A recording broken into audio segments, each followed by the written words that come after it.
90 రోజుల కోర్సు పూర్తి చేస్తే చాలు 100% ప్లేస్మెంట్ సపోర్ట్ తో సాఫ్ట్వేర్ జాబ్ మీ సొంతం. వెంటనే కోడ్ జ్ఞాన్ డెస్టినేషన్ ని సంప్రదించండి.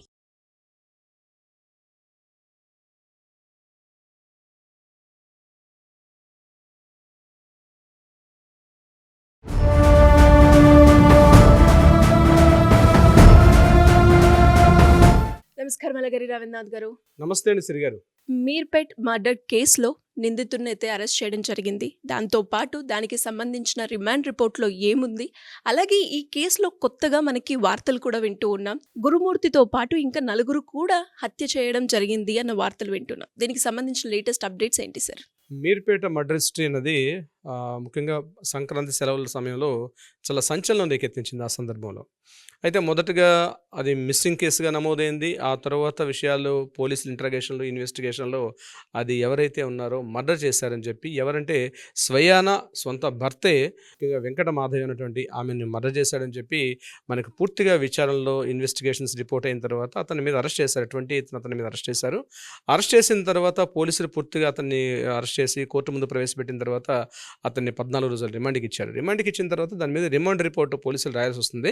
సో రిమాండ్ రిపోర్ట్ అంటే పోలీసులు చేసినటువంటి ప్రాథమిక ఇన్వెస్టిగేషన్ విచారణ, దానికి దానికి సంబంధించిన పూర్తిగా విచారణ చేసిన తర్వాత పోలీసులు ఒక రిమాండ్ రిపోర్ట్ రాసినటువంటి ఏదైతే ఉందో అది రిలీజ్ కావడం జరిగింది. సో రిమాండ్ రిపోర్ట్లో ఆశ్చర్యగొలిపే విషయాలు, విస్తుగొలిపే విషయాలు మరికొన్ని కూడా బయలుపడడం జరిగింది. యాక్చువల్గా మొదటగా ఏమనుకున్నారంటే ఈ పుట్టా గురుమూర్తి అన్నటువంటి పర్సను ఆమె వాళ్ళ మిస్సెస్ అయినటువంటి వెంకటమాధవని చంపేశాడని చెప్పి, చంపేసి ఏదైతే ఉన్నాయో సాక్ష్యాధారాలను పూర్తిగా రూపుమాపేసి ముఖ్యంగా డెడ్ బాడీని కూడా మాయం చేసేసాడు అన్నటువంటి కోణంలో ఎంక్వైరీ చేశాక ఒకటి సాక్ష్యాధారాలు అన్నీ కూడా పోలీసులు పూర్తిగా అవన్నీ ఐడెంటిఫై చేసిన తర్వాత ఇన్వెస్టిగేషన్ అంతా జరిగి ఇన్వెస్టిగేషన్లో భాగంగా రిమాండ్ రిపోర్ట్ రాశారు. సో రిమాండ్ రిపోర్ట్లో ఏముందంటే A1గా పుట్టా గురుమూర్తి, A2గా సుజాత, అంటే ఎవరు స్వయాన గురుమూర్తి గారి యొక్క సిస్టర్ గురుమూర్తి. తరువాత మూడో పార్టీ ఎవరున్నారంటే సుబ్బమ్మ, వెంకట సుబ్బమ్మ, ఎవరు వీళ్ళ మదర్, గురుమూర్తి వాళ్ళ యొక్క మదర్ అనమాట. ఇక నాలుగవది వాళ్ళ బ్రదర్ అయినటువంటి పుట్ట కిరణ్. ఈ నలుగురు పేర్లు అంటే A1, A2, A3, A4గా ఈ నలుగురు పేర్లు కూడా అందులో పెట్టడం జరిగింది. అంటే కేవలం గురుమూర్తి ఒక్కడే చేయలేదు, గురుమూర్తితో పాటు వీళ్ళ ముగ్గురు కూడా అంటే సిస్టరు, బ్రదరు అండ్ మదర్, వీళ్ళ ముగ్గురు కూడా ఈ యొక్క మర్డర్లో పార్టిసిపేట్ చేశారని చెప్తూ వరుస క్రమంలో సిస్టర్ని, మదర్ని, బ్రదర్ని వీళ్ళ ముగ్గురు పేర్లు కూడా ఆ యొక్క రిమాండ్ రిపోర్ట్లో చెప్పడం జరిగింది. రిమాండ్ రిపోర్ట్లో ఈ కేసు ఎలా జరిగింది, ఏం జరిగిందనే విషయాన్ని మరికొస్త వివరణగా కూడా చెప్పారు. అందులో ఏమనుందంటే డీటెయిల్స్లో కూడా ఒక పంచాయతీ, భార్యాభర్తల ఇద్దరి మధ్య కూడా ఒక గొడవ జరిగింది. ఆ గొడవ పంచాయతీ పెద్దల సమక్షంలో గొడవ జరిగిన తర్వాత దాన్ని చాలా అవమానంగా భావించినటువంటి ఈ గురుమూర్తి ఎట్లాగైనా సరే ఆమెని కథ సుఖాంతం చేసేయాలి, ఆమెను చంపేయాలి అన్నటువంటి ఒక పథకం ప్రకారం జనవరి 15th పిల్లల్ని పంపించేసిన తర్వాత జనవరి 16th వచ్చేసరికి ఆ పిల్లల్ని పంపించేసి భార్యతో ఆ రోజు మార్నింగ్ గొడవ పడిన తర్వాత తీవ్ర వాగ్వివాదం అయింది. ఆ వాగ్వివాదం ఏం చేశాడంటే తన మెడపెట్టి గట్టిగా తోసేసాక ఆ గోడకు కొట్టుకొని తను పడిపోయింది. తో అపస్మారక స్థితిలోకి స్పృహ కోల్పోయిన స్థితిలో ఉన్నప్పుడు ఆమె మీద అతను పూర్తిగా ఊపిరాడకుండా తన గొంతు నిలిపి చంపేయడం జరిగింది. తర్వాత ప్రాణం పోయినటువంటి ఆమె యొక్క శరీరాన్ని పూర్తిగా ఖండాలుగా ముక్కలుగా నరికేసి 4 భాగాలుగా అంటే చేతులు, కాళ్ళు, మొండెము, తల 4 పార్ట్లుగా విడదీసేసి ఆ యొక్క ప్రతి శరీర భాగాన్ని ఏం చేశాడంటే ఈ వాటర్ వేట్ చేసుకున్నటువంటి వాటర్ హీటర్ లాంటి పరికరాలు ఉంటాయి, వాటితోటి ఏం చేశాడంటే బకెట్లో వాటర్ పోసి ఈ శరీర భాగాన్ని అందులో పూర్తిగా బాయిల్ చేసేసాడు. బాయిల్ చేసేసిన తర్వాత ఆ మిగిలిన ఏవైతే ఉన్నాయో అవన్నిటి కూడా తీసి గ్రైండర్లో పెట్టి ఆ మొత్తం పార్ట్ని మొత్తం కూడా అంటే ఇటీవల కాలంలో సినిమాల ప్రభావం అనుకుంటా, ఆ మధ్య ఓటీటీలో ఒక సినిమా రిలీజ్ అయింది, అది సూక్ష్మదర్శిని అని ఒక సినిమా రిలీజ్ అయింది, ఒక మలయాళీ సినిమా. దాన్ని ఇన్స్పిరేషన్గా తీసుకొని చేశారన్నట్టుగా కూడా తెలిసింది విషయంలో.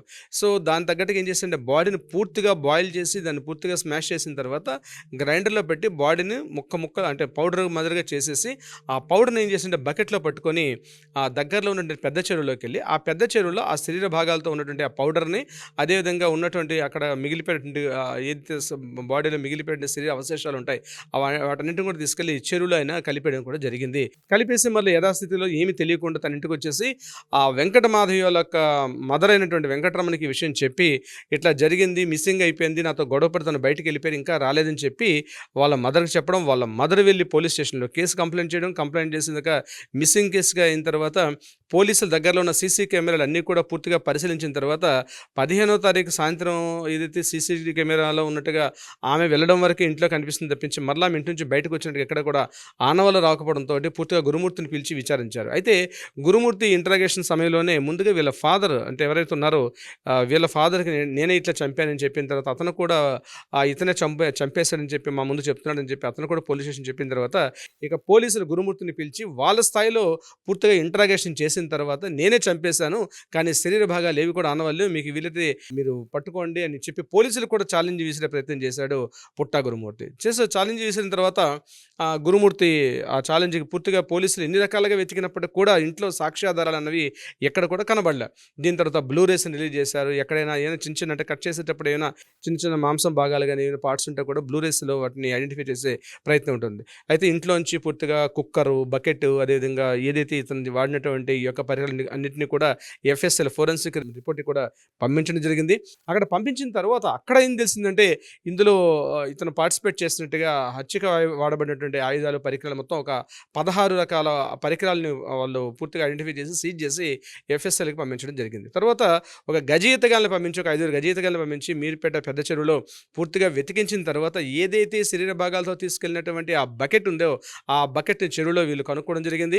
కనుక్కున్న తర్వాత ఆ బకెట్ నుంచి ఆ బాడీ పార్ట్స్ని కొంతటిని వాటిని కూడా కలెక్ట్ చేస్తారు. ఎందుకంటే కోర్టులో సాక్షి అన్నది ప్రవేశపెట్టకపోతే ఎటువంటి మర్డర్ కేసు అయినా అది మిస్టరీగానో లేకపోతే మిస్సింగ్ గానీ నమోదవుతుంది తప్పించి మర్డర్ కేసుగా ప్రూవ్ చేయడం చాలా కష్టం. దీనికి సంబంధించి పోలీసుల యొక్క ఇందులో తీసుకున్న చొరవ మాత్రం రియల్గా హ్యాట్స్ ఆఫ్ చెప్పాలి.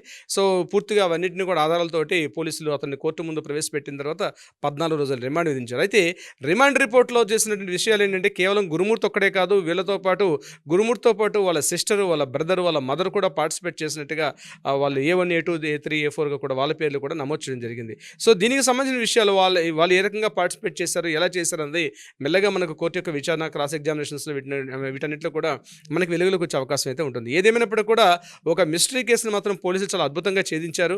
ఎందుకంటే సాక్ష్యాధారాలను రూపుమాపేసి మన ప్రయత్నం చేసే దాంట్లో కూడా సాక్ష్యాధారాలతో సహా పట్టుకోవడం అన్నది పోలీస్ వ్యవస్థకు ఒక ఛాలెంజ్గా ఉన్నటువంటి కేసును కూడా చాలా అద్భుతంగా వాళ్ళు ఛేదించారు. ఈ విషయంలో పోలీసులు మనం అప్రిషియేట్ చేయాలి. అట్ ద సేమ్ టైం ఏదైతే ఈ యొక్క అంటే తాత్కాలికంగా ఉన్నటువంటి ఈ గొడవలు, భార్యాభర్త మధ్య గొడవల్ని అతను ఒక క్రూయల్టీగా తీసుకొని చంపే స్థితికి వెళ్ళడం అనేది అత్యంత దురదృష్టకరం. ఏదేమైనప్పటికీ కూడా ఆ ఫ్యామిలీకి తీరని ఒక శోకంగా మిగిలిపోయింది. సిరి గారు, thank you sir. Thank you so much. Thank you so much అండి.